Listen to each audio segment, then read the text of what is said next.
Hello and welcome to Ways to Change the World. I'm Krishnan Murthy, and this is the podcast in which we talk to extraordinary people about big ideas and the events in their lives that have helped shape them. My guest this week is an award-winning science writer and journalist who certainly has a big idea. Her latest book is called Nomad Century, and Gaia Vince's proposition is that the world is going to have to see mass migration on a scale the likes of which we have never seen before in order to adapt to the climate emergency. Gaia, thank you for joining us. Nomad Century sounds like this is inevitable. Do you think the idea of mass migration is now unstoppable? Migration is already happening, and because of the climate change that we've already made. I mean, if you look at just this year, we've experienced extreme weather conditions across the planet. So huge amounts of drought across Europe, across China. It's so severe that hydropower stations can't function in China, which is affecting economic production, food production, and that of course affects the whole world. It also makes areas unlivable. If you look at Europe, we've had forest fires burning, wildfires out of control. People have sadly lost their lives.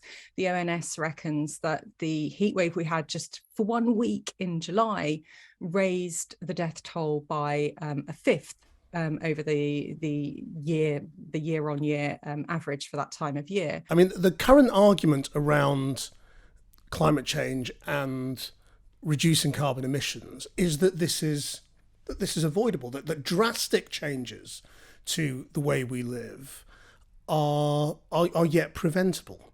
What I'm saying in Nomad Century is raise your head above the day-to-day and have a look at what we are facing. Just really look head on at what we're facing and then be pragmatic. Okay, because we do have choices. Of course we do.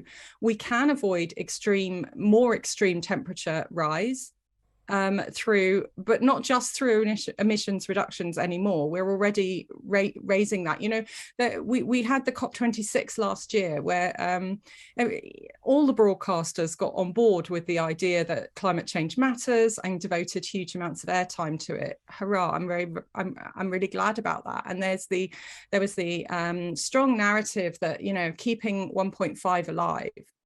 Well, if you talk to most climate scientists, 1.5 is pretty much a dream at the moment. I mean, it's not a reality. 2 degrees, the same thing. But let's consider that if we did manage to get to 1.5 by the year 2100, right? 1.5 degrees of temperature rise above the pre-industrial average. That doesn't mean that between now and 2100, we incrementally rise from 1.2 to 1.5 at all. It does not mean that. It means we overshoot, but yet we are managing to come back down. And the IEA and the IPCC and everybody has strategies of how we come back down, some incredibly unrealistic, I have to say, involving enormous amounts of unproven technologies. But then we come back down to 1.5. So in the meantime, we're a lot hotter, and that heat is going into the atmosphere and providing a lot more energy. And that's why we're getting these extreme weather conditions. We're also getting, inevitable glacier melt now, which causes sea level rise.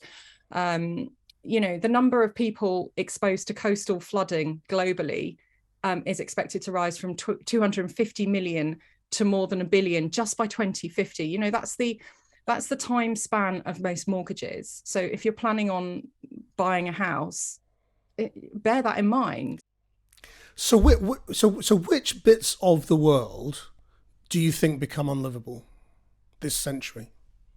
Well, if you look to 2100, we're talking about large swathes of the tropics, which are home to billions of people. That we're talking about swathes of Africa, Asia, the Americas, a lot of Australia, southern, the sort of southern Europe, Middle Eastern borders. I mean, a lot of these places are already experiencing currently days where people can't go outside after 10 a.m. in the morning.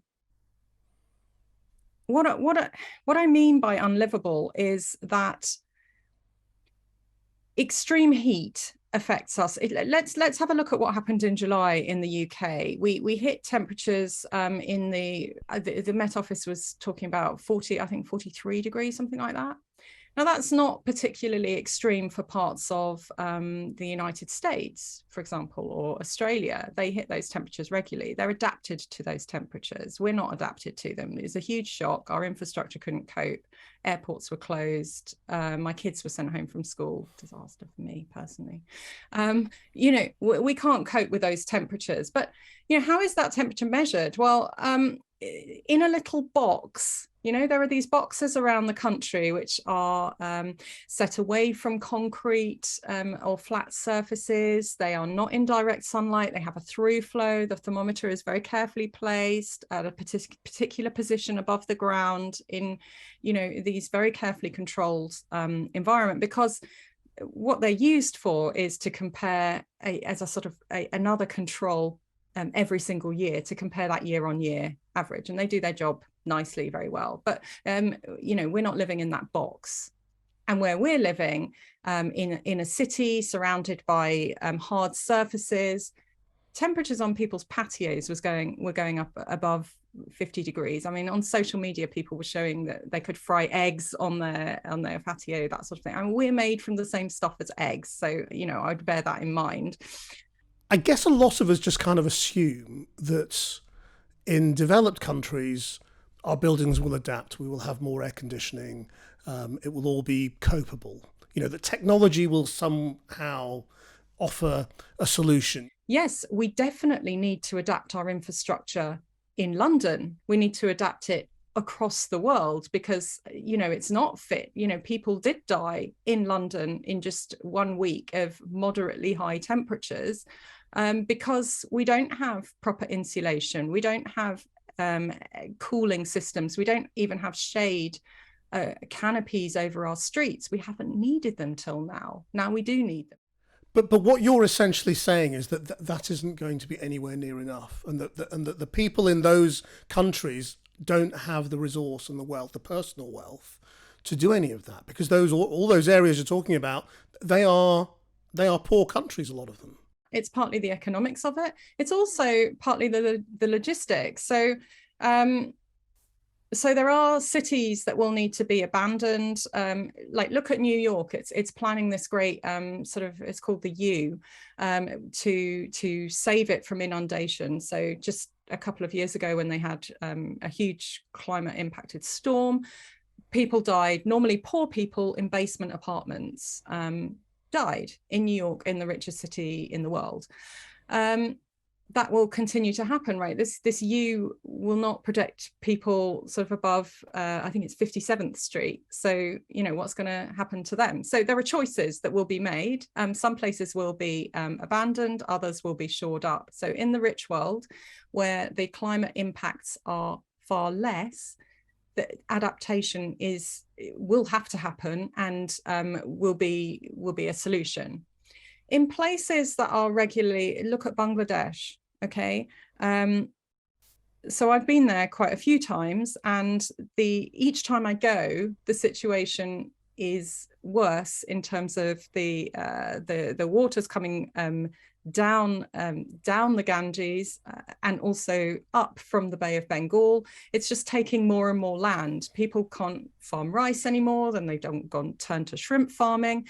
You know, I've been to where people have been displaced from villages and they've come to the city, and their slums are so full of water and they're so full of disease that people are sleeping on the road, you know, because the roads are normally in bunds that are sort of higher land. This is not living at all. This is just sort of barely clinging on and surviving. This is not a future. And yet Bangladesh is actually, curiously, one of the countries that has come to terms, obviously, with this situation a lot faster than others, and is already sort of adapting its migration proposals. It's moving people to different cities, because this migration is happening a lot internally, and you can't see it, but a lot of migrants are going across the border in a sort of hidden way to India and other places. So these people can't adapt. You can't reclaim the land that has been stolen by the Bay of Bengal, right? I mean, that's just not a project that would work. We can't fight, as King Canute found, showed us, demonstrated, you can't turn back the tide. You can't fight the rising seas. So let's get to this whole question of migration, because you spend quite a lot of the book looking at human history, and why migration is really innate, and part of human instinct. Just walk me through that. So we think now of ourselves as sort of sedentary and migration as being a kind of anomaly, something that happens to these poor, miserable people who have no choice. Well, I mean, if you just break that down, that's kind of obviously rubbish. Most of us, I mean, I don't live in the house that I was born. I've moved around. Most of us have people in our family that weren't born in the same country.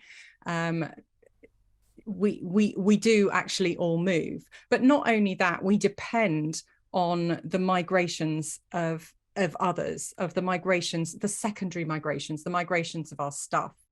So if you think that our species emerged in somewhere in Africa 200, 300,000 years ago, and since then, we have colonized the entire globe, from the icy Arctic wildernesses to deserts to forests everywhere. We've moved around, and we've done that through this great, this hyper sociability of our species.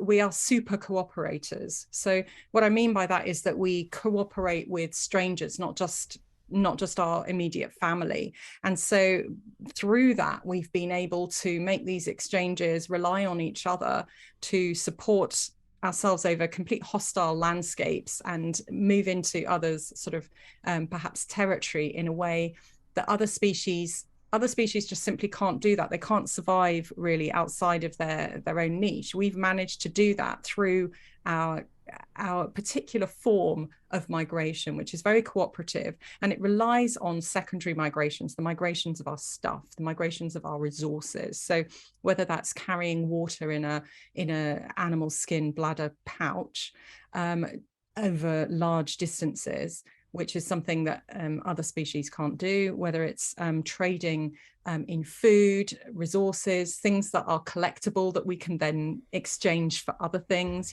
pretty shells. We have managed over these hundreds of thousands of years, and our superlative ways of networking, and it all goes through networks and migrating around the planet to produce this species, which has actually changed the whole globe. It's changed us. It's changed our globe into a completely, where we're dominated by humans. We're in this Anthropocene era, dominated by 8 billion humans going up to 9, perhaps 10 billion population, where we set the climate. We show where a river flows. We completely have manipulated our globe through this. If you look at the geological eras, we should be in the Holocene, which is a time of relatively stable climate. It's a time of low human population and plenty of resources. This is the era in which we managed to domesticate and produce crops and become farmers, and that's the basis of all our civilizations. What we've done now is we have changed the planet so much that we now dominate it. It's humans that decide whether a species lives or goes extinct. We've created these artificial landscapes of our completely created biology. So you talk as though the natural state of being was free movement across the globe. Do you think that really was the case? And if so, when did it end? Absolutely. I mean, we are an animal like any other animal, inhabiting a planet which didn't have any barriers that were not set by geography. And if you look at other species that also migrate away from danger, you see that as the climate changes, and it's the same for human populations, when we move into ice ages, populations retreat and then they expand when warmer periods come. There have been times when tropical forests have grown in Antarctica, in the Arctic. We had hippos swimming along the Thames, lions in London. These species have moved according to the climate. It's completely natural to move around the globe according to resource availability and away from environmental danger. What we've done recently is hobble that ability. When species go extinct because of climate change, a large amount of that is not going to be because of the climate. It's going to be because humans have put barriers there, like they've put roads there or a city in the way, or they've just completely destroyed the habitat that would be the bridge for that animal to escape or those plants to move. And we're doing this very rapidly. So there isn't time for many species to make that move. We're already seeing new species of butterfly and bird and fish moving into what were traditionally temperate waters from southern waters or southern zones. But when do the whole concepts of nations and borders and identity, when does all that begin? Yeah, so we kind of invented this gradually, but the idea of the nation state really emerged out of the revolutions. So the South American revolutions run by Bolivar and the French Revolution. This idea that the nation state that we belong to a nation state. Before that, people lived in much simpler hierarchies. They were sort of ruled over by a sovereign who would buy and exchange land through conflict with other sovereigns, and you could belong to whichever sovereign owned your territory at the time. You weren't expected to have any sort of innate relationship with your nation. That idea really is quite new, and most of the nation states that we think of as set in stone and that we have some sort of like national character that is different from other nations and they're only the product of the last century, most of them, because this is so recent, because it's so invented. Even though the branding on this has been so insidious, it isn't a natural state. We're not naturally of one thing. There isn't some sort of we're not ordained at birth as part of this nation or part of that nation. And actually, most of us have multiple identities. And because our families are so mixed up, and as more and more of us, more than half of us already live in cities, and that's going to go up to at least 3/4 by 2050.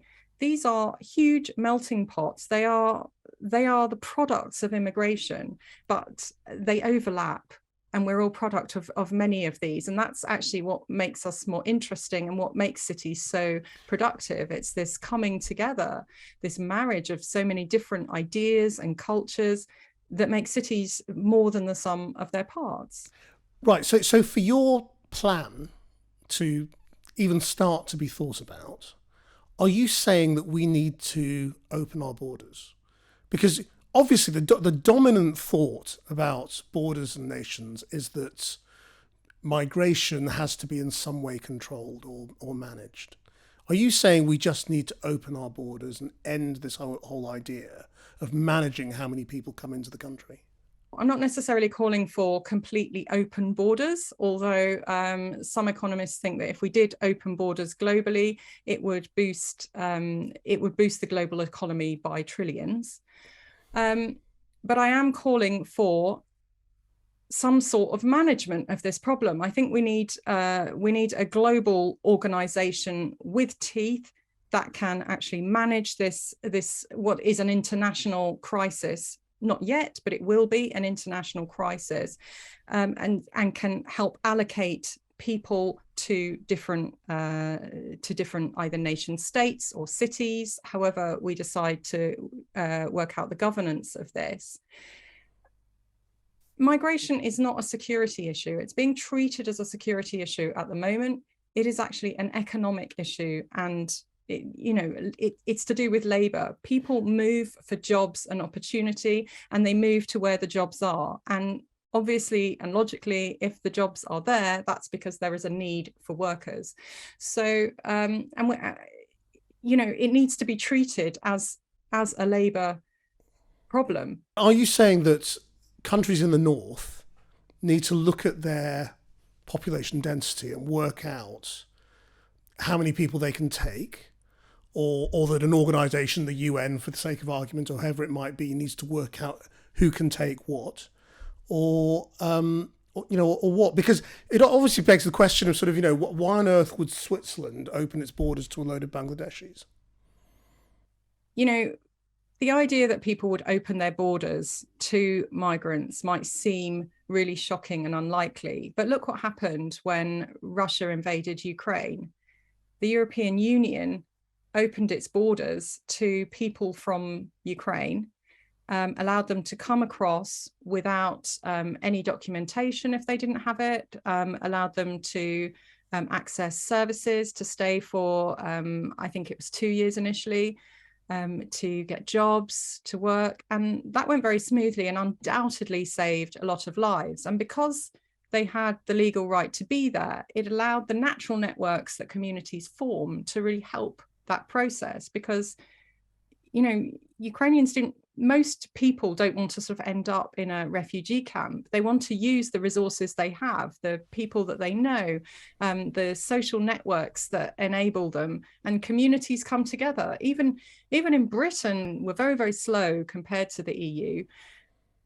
Individuals came and signed up to a sort of home housing of refugee scheme, even though the support was extremely poor and it wasn't managed very well. So, people want to solve this problem and they understand it. And if it's explained, and if that narrative is really directed by leaders in an inclusive way, and we can all see the pictures from around the world of the crises that we're facing.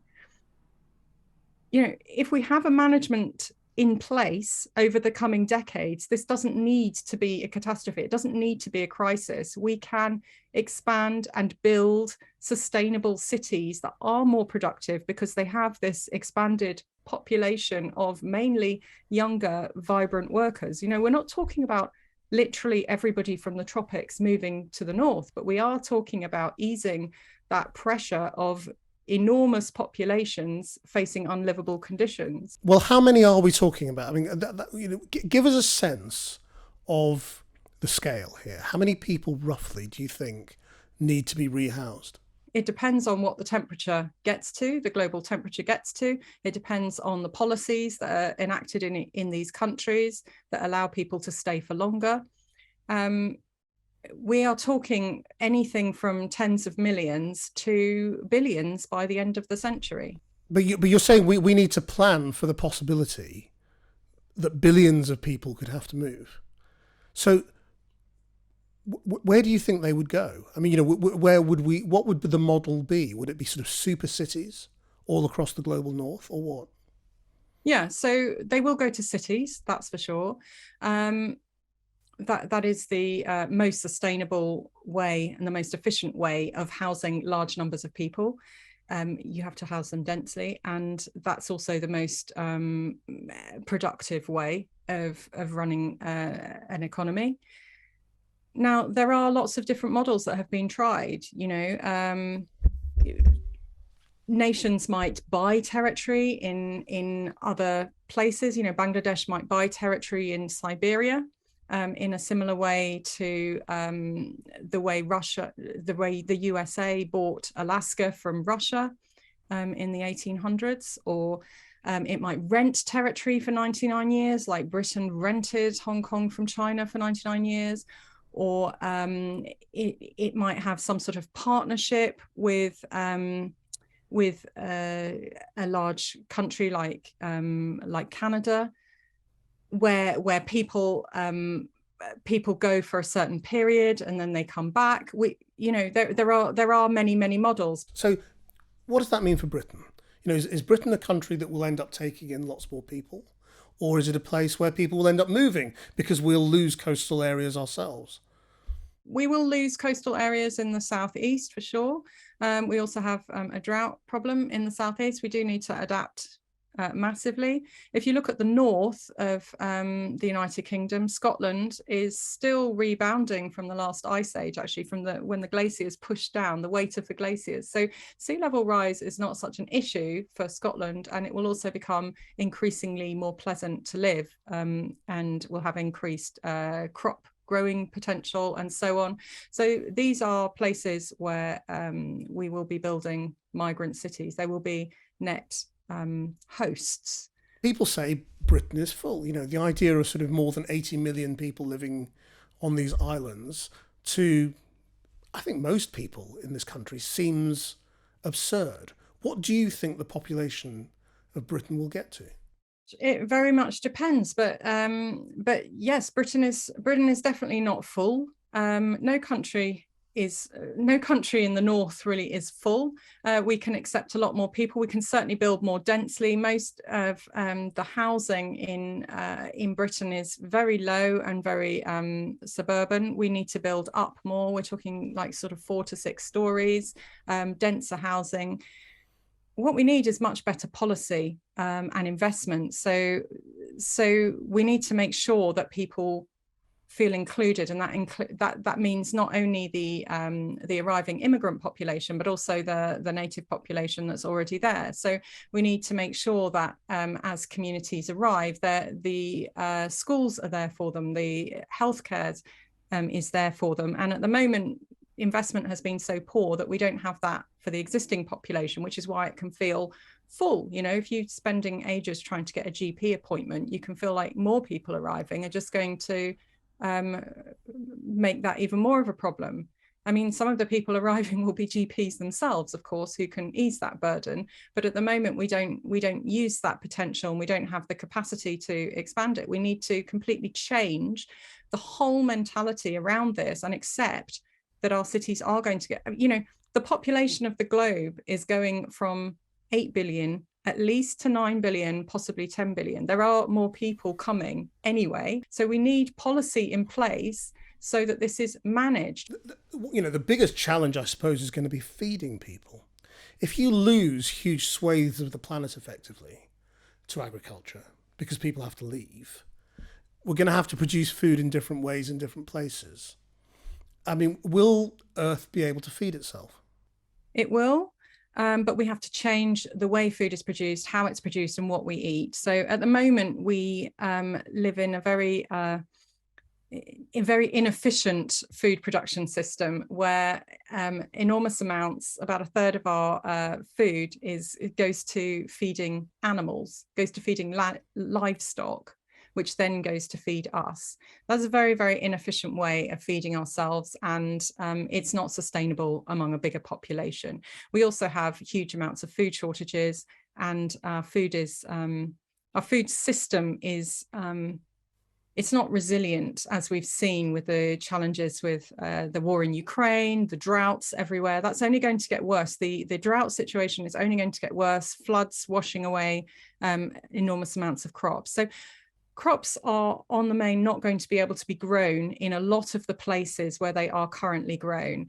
So traditionally, a lot of agriculture has, over the last millennia, grown up around places that are regularly sort of flooded and then drained, so that you get this natural rhythm, which is free because it's provided by the sky, and it's sort of worked more or less. That's not sustainable for in this changing climate landscape, and it's also not sustainable when we start moving people around. So we are going to have to grow crops more around the northern hemisphere in places where they haven't been grown. We're going to have to become almost completely plant-based, because if we do move directly to plants, then we have enough crops to feed everybody and it won't be a problem. But in terms of protein, we're going to have to move to more novel forms of protein, as well as plant-based. So we're looking at things like algae, which can be grown in on ocean platforms and in vats. We're looking at bacterial sources of protein. We're looking at insect protein. And you might be all like, that sounds disgusting. But, you know, a lot of what we eat is actually processed forms of the meat or of the protein anyway. And so swapping one for another is actually, it won't make a difference. You won't notice it. We already eat a lot of these kind of vegetable burgers where they have been manipulated, where the genes have been manipulated in, say, pea protein to produce something which tastes like beef and bleeds like beef, but isn't beef. These things are all possible, and they're becoming much more affordable, and they are much better for the planet because they use a lot less resources. They use less water, less energy, less land, because land is going to be at a premium, as we know. And I guess the alternative to this century of migration is a century of war, because that's what we're seeing instead right now, isn't it? We're seeing people fighting over land and over fertile land, and that politically feels, bluntly more likely. Well, we are seeing that. War is very expensive. It's really expensive for economies. It's pretty disastrous. It benefits basically, a handful of people. I unfortunately agree that conflict will rise because if we manage this properly, we don't need to have conflict. I do think that will rise, but I think the bigger problem is huge numbers of deaths. There are alternatives to this. There are ways of managing this so that less migration is necessary. But migration is already necessary and in my opinion, isn't happening enough. A lot of people who have died over this summer, over the last year, through climate disasters, they wouldn't have died if they were living in safer places. And it's not, these weather events were very extreme, but they're not a surprise. We have been warned about this. We now have extremely detailed, down to almost square kilometer weather analysis with climate models that show how different areas are going to be affected. We know where is safe and where is not safe already.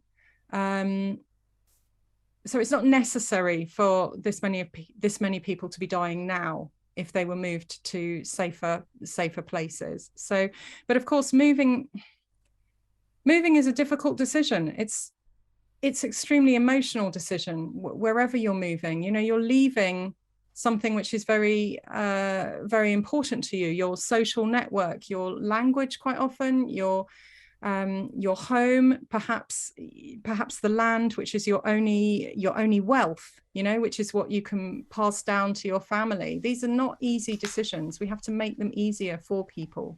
So then what do you think is the first step for people? Is it to say, or to accept the idea that what we're doing so far on climate change isn't nearly enough?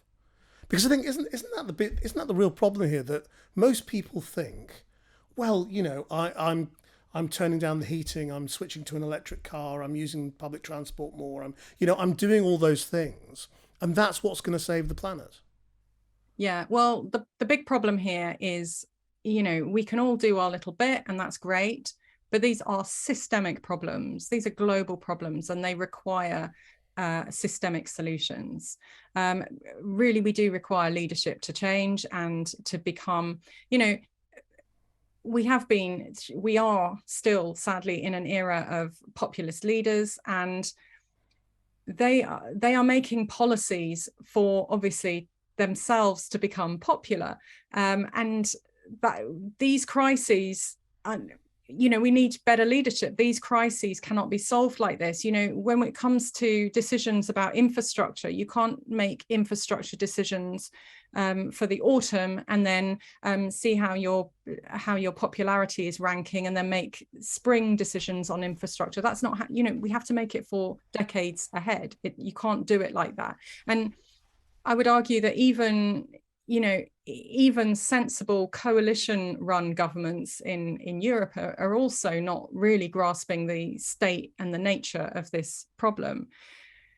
But it will become unignorable, as we swing from one climate crisis to another, as we realize that our food, our energy system, our economies are entirely tied up in the climate system. Climate change is everything change, and it really is infiltrating every aspect of our lives.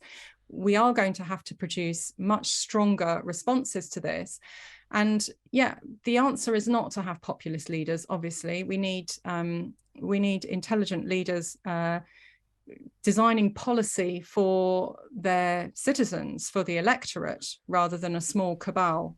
How much do you feel like, the characters in Don't Look Up or any of the other sort of climate disaster fictions that we've seen recently, and how often, when you're talking to your friends about this, do they say, well, of course you're right, Gaia, but in the real world, it's not going to happen? Yeah, I mean, the thing is, there are a million reasons why it wouldn't happen. There are a million reasons why we don't do anything. If you read any newspaper, if you go through what we have gone through in the last 5-6 years of just British politics, it's absolutely sort of mind-bogglingly mad. You can fall into the trap of being so doomerist that you think, well, we're in such a dreadful situation, which we are, that there's nothing you can do about it, so why do anything about it? And you can continue along that path, but that doesn't help you, it doesn't help the situation. And our generation, the people around now that have the ability to do anything, have an absolute responsibility, not just to ourselves. I mean, I'm going to be around in 2050. See you there, Krish. But my kids are going to be around at the end of the century. They're going to be pensioners, but they're going to be around, and for us to just go, oh my God, nothing can be done, until you stare the situation in the face, look pragmatically at what we face, and then imagine what you want. If you can't even imagine it, then you can't think of a way of getting there. And you know what? If you'd have talked to me 10 years ago and said, we would be rolling out these massive wind farms, solar energy would be comparable in cheap, if not cheaper, than oil and gas, I would have laughed at you and said, you're a bit naive, I mean, we will get there, but you're being really naive. No, it just, you get that momentum going, and then you reach this tipping point where it flips over to the other state, because systems change like that. Systems are very complex, but once you tip it into another state, things happen very fast. At the moment, we're tipping our climate into a really disastrous state with melting glaciers and so on. Scary as hell. But we can also tip things the other way. And, I hope that we do, because we really don't have a choice. So what do you say to your kids? I have a 15-year-old who is full of doom, and he says, I'm never going to have children because this century is going to be awful, and there's going to be climate disaster, and we're not going to be able to live, and people are going to die, and they take up a lot of the stuff that's on social media, and I sit there going, well, that's a scenario, but it's extreme. It's probably not going to be that, like that in this country. There are places that are going to really suffer, but, you're not going to be in that group of people necessarily. Am I wrong to be saying that? No, every degree, every tenth of a degree is worth fighting for in terms of climate mitigation. We need to get our leaders. Your son needs to start writing letters. It's much more, once you start sending letters, once you start campaigning for what you believe in, you're already doing something, right? And people do listen to these voices. That Your son's generation is the generation that is going to have to live with this, but is also the generation that's going to help solve it. You know, we can get out of this through our two huge human skills, which is our ability to transform technology and our ability to transform society. Our social tools and our technological tools, they will be used hand in hand, and they will need to be used. And they can't, you know, I'll go back again to say, you know, how amazing it was that the EU decided, just like that, we're going to welcome in more than 1 million migrants from one day to the next into our rich, free market economy. You can get jobs, you can live wherever you want, you can move around, that's fine. And how transformative that was for that situation. If they had resisted that, how terrible would the situation have been? How much worse would the situation have been? You know, through policy decisions like that, we can save enormous numbers of lives. And, you know, it's costing all of us. This war is costing all of us, but that decision is not particularly costing us more. In fact, a lot of countries, if they manage to keep those migrants, like Germany, which has this huge demographic crisis, but we all do, will actually benefit from an increased workforce, a society, you know, that has found homes for these people that can then become the carers for the elderly Germans, you know, over the coming decades. But, you know, we are going through a huge upheaval. It is a phenomenal challenge for our species. We haven't faced anything like this before. Over the coming decades, we literally have to adapt everything. We have to transform food, energy, infrastructure, where we live, how our societies function over the coming decades. And I don't think people realize exactly what a transformation that's going to be. You know, it's not just swapping your gas boiler for a heat pump. It's going to be huge. But what we're doing is building, you know, we could build a much more equitable, a much fairer, a much more environmentally sustainable world. We could restore our planet in this time so that people can return to the tropics, so that the world that we are born on actually does become livable once again. Gaia Vince, thank you very much. I hope you enjoyed listening to that. If you did, then please do give us a rating or a review so other people can find this podcast. Our producer is Freya Pickford, and you can watch all of these interviews on the Channel 4 News YouTube channel. Until next time, bye-bye.